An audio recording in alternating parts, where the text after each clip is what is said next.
2 अक्टूबर, दो व्यक्तित्व और दोनों ही भारत की पावन भूमि पर जन्मे।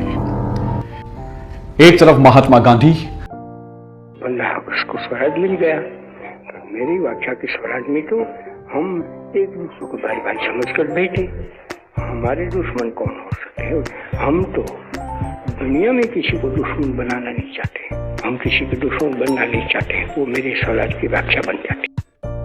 और दूसरी तरफ लाल बहादुर शास्त्री। इन दोनों के ही कुछ ऐसे एपिसोड्स हैं जो आम जनता नहीं जानती।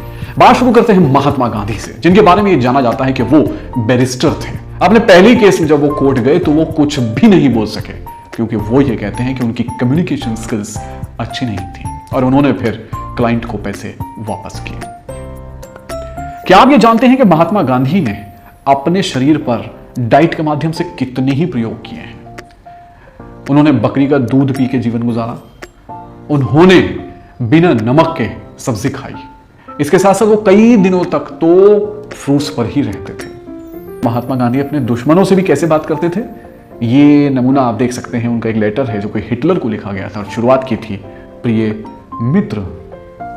और सबसे इंपॉर्टेंट बात महात्मा गांधी ने जो पॉलिटिक्स के बारे में कही, उन्होंने कहा कि पॉलिटिक्स को और रिलीजन को अलग नहीं किया जा सकता, लेकिन रिलीजन की व्याख्या उन्होंने स्पिरिचुअलिटी से और मोरल वैल्यू से की है, ना कि आस्था से।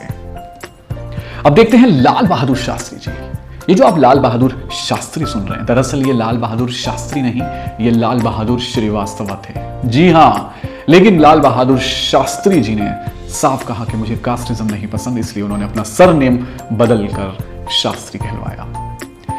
ये वही लाल बहादुर शास्त्री हैं जिन्होंने ऐसे पढ़ाई की कि उनके पास पढ़ाई करने के लिए पैसे नहीं थे, गंगा को पार करने के लिए नाव के पैसे नहीं थे उनके पास, तो वो तैर कर जाते थे और पढ़ाई करते थे।